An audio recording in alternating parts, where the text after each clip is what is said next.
Hello everyone, welcome and welcome back to my channel. My name is Star. Thank you so much for joining me for today's video. Today I wanted to tell you guys about the favorite books that I read in 2024. I have a total of 8 books on my list. They are in no particular order. Also, I have 2 children's picture books on this list and I have a young adult graphic novel.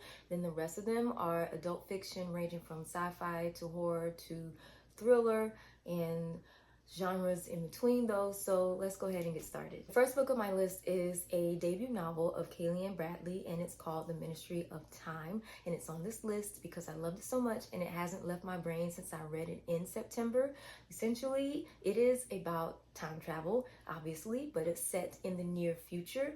Pretty much the government is experimenting with time travel and it's trying to see how the human body holds up if we were to go back in time, choose someone, and then bring them back to the present day. And what they're doing is they're monitoring their mental health during this time, and they're also monitoring their physical health, like how they're holding up, being from another century or another decade or something like that. I love this book so much because yes, it has romance, but it's also very humorous. Strangely enough, the main character, we don't even really get to know her name, which was weird to me, but the main character, she is a woman and she is chosen to go back in time, maybe 2 centuries back, to choose a semi-important historical figure and bring him back to the present time.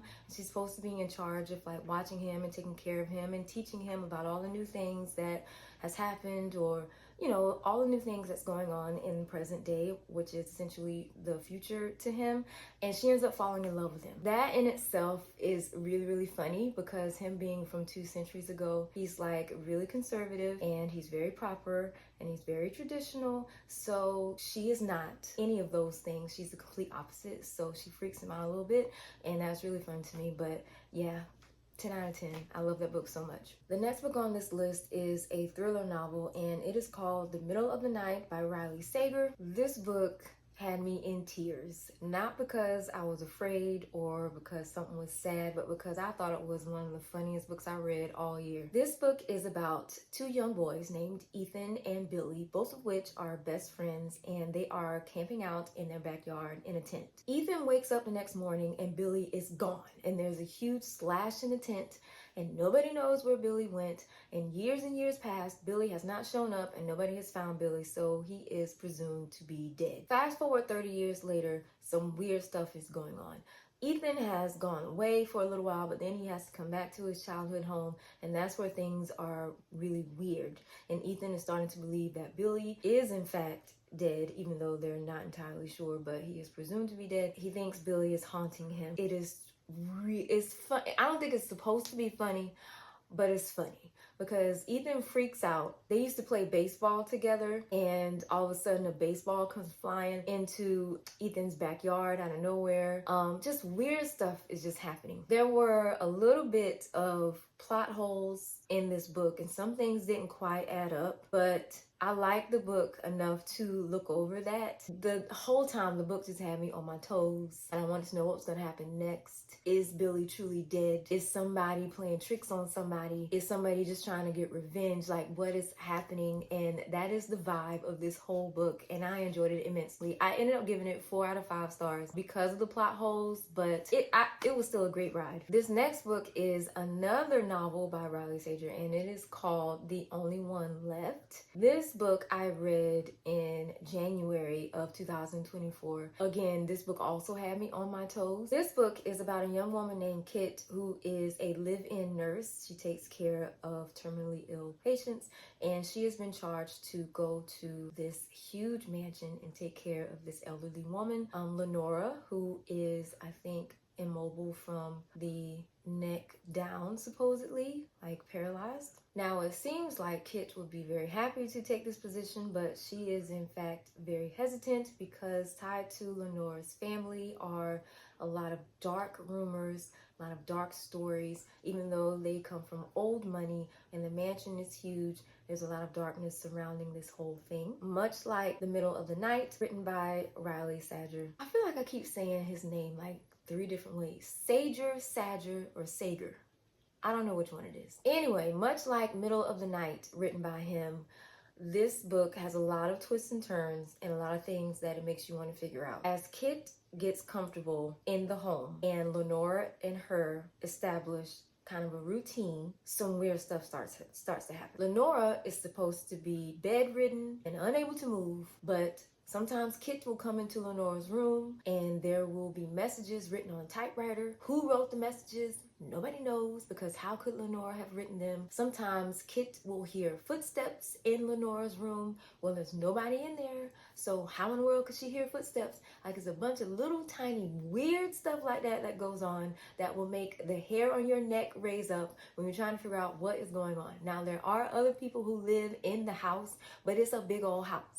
And everybody is on their own floor in their own rooms. Nobody is supposed to be in the room with Lenora. So how is all this stuff happening? Anyway, as you continue throughout the story, you uncover tons and tons of things about Lenora's family. There are murders involved. There's like sort of a whodunit kind of mystery type deal. And it's just a whole roller coaster ride. And it had me on my toes the whole time, which is why this book made my list for 2024. The next book, and we are switching genres here, is A Funny Story by Emily Henry. This, I'm actually shocked, made my list because with Emily Henry, it's actually a hit or miss for me. I've read all of her books except two, and this one was the first one that really tugged at my heartstrings to the point where the character stayed in my head for a long time. I just enjoyed it so much. A Funny Story is about Daphne and Miles. Daphne is supposed to be marrying Peter. In fact, when we meet Daphne in the book, I think they are right about to get married, like it's the day before the wedding. And Miles is supposed to be involved with a woman named Petra. Now, the thing is, the kicker that happens right at the beginning of the story is Peter calls off the wedding to Daphne the night before they're supposed to get married. Peter calls off the wedding to Daphne, kicks her out of the house. Daphne doesn't have anywhere to stay. And then Miles is broken up with Petra. Like, Petra breaks up with Miles. What? So Petra moves out. Get this, Peter and Petra are together. Crazy. I know, right? So anyway, Daphne doesn't have anywhere to stay, but she kind of sort of knows Miles because Peter and Petra are whatever. They part of this huge best friend circle kind of thing. Daphne and Miles ends up moving in together. You can use your imagination as to what happens next, but it's kind of like a slow burn kind of thing. Anyway, the reason why I love the story so much is because Miles is so endearing. He's so sweet, and I love his character. He is just, he just hasn't left my head. I love him. Daphne is hilarious. She's really funny. She doesn't really take herself seriously. She laughs at herself. I like that about her a lot. The whole story is just a little bit chaotic. I actually ended up giving this book 4 out of 5 stars though. There was one thing that I didn't like that happened between Daphne and Miles. It was a little bit of a miscommunication kind of thing. It just rubbed me kind of the wrong way, but I still love this book. It didn't bother me so much that it's still on this list. Next, I'm gonna go ahead and talk to you guys about the young adult graphic novel that is on my list. I am actually a school librarian, so every year I read quite a bit of children's books and picture books and children's graphic novels and things like that, but this was on my list because I thought it was so great. This book is called The Parachute Kids by Betty Tang. This book follows a family who is originally from Taiwan, and they're supposed to be going to America for vacation, but something happens with their parents' papers and they end up having to go back to Taiwan, and they're unable to come back to America. So the children are left to pretty much take care of themselves. There are 3 kids, and one of them is about to graduate high school. The other one is in high school, and the youngest child is, I think, in middle school, if I'm not mistaken. I just love this book so much because for a graphic novel, I thought it did a great job at capturing how everyone was so unsure and afraid, and what it's like being in a country where you can barely speak the language and you are here all alone without your parents to help you. I thought it was done very well in a way that I feel like it's good because it helps children empathize with people who may be in this situation, and it makes them think outside of the box and think about things that they probably don't have to think about, like how are they going to eat? Where are they going to get money from? Oh my gosh, my parents aren't here. Are they okay? Will they ever be able to come back? I just think that The book in itself was very well written. The illustrations were perfect, and again, it's another book that stayed with me. This next book is a children's picture book that is on my list, and like I said before, I am a school librarian and I do read to the children when they come into my library. So this book is called Green Light by Brianna Karzu. This book is so cute because it's about a green light that is on a traffic light, and she starts to second guess herself and what her purpose is. She does not understand that whenever she shines her light, cars will zoom right past her, and she thinks the cars are zooming past her because they want to get away from her. She thinks it's her fault. She thinks it's because it's something she's doing wrong. So she feels really bad and she starts to dim her green light. Well, she ends up dimming it so much to the point that things get really, really dark. And then all of a sudden she hears all this commotion. There are cars honking, there's crashes, there's people arguing. And then she brightens up just a little bit and she sees that what she should have done was keep shining her light because she is useful, she is important, and it is good to just be yourself. It is just the most adorable little book that I have read all year, and my students really loved it because the colors are just so vivid and the illustrations are so beautiful. If you can't tell, I took a little bit from the book myself. You know, no matter what, shine your light bright. Be who you are and everything is gonna be okay. Anyway, that's enough rambling about that book, so let's go ahead and move on to the next one. The next book that I'm going to talk about is switching gears again. It's a horror book and it is called Holly by Stephen King. There is something about me that makes me laugh at books that have me either creeped out or I don't even know. I actually have the book right here. I forgot that I bought it. But Holly follows the original character that is introduced in the Mr. Mercedes trilogy, I think it's called the Bill Hodges trilogy, where it has Mr. Mercedes, Finders Keepers, and End of Watch in it.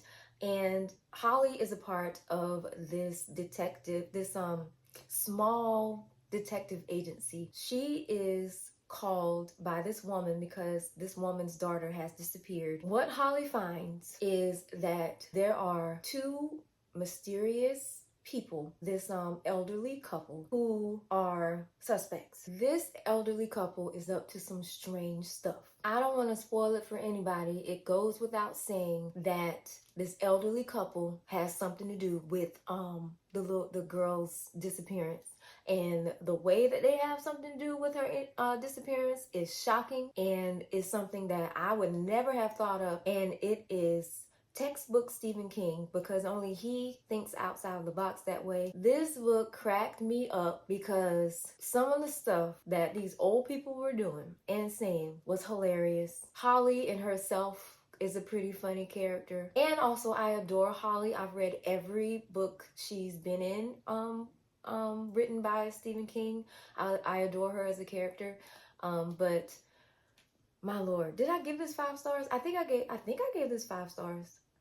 I can't remember. It was just really good. And the last book on this list is another children's book, another children's picture book that I just thought was adorable. And I'm checking my notes again so I can get the author right. This book is called Red by Michael Hall. I read this book to my little 4-year-olds that come to the library.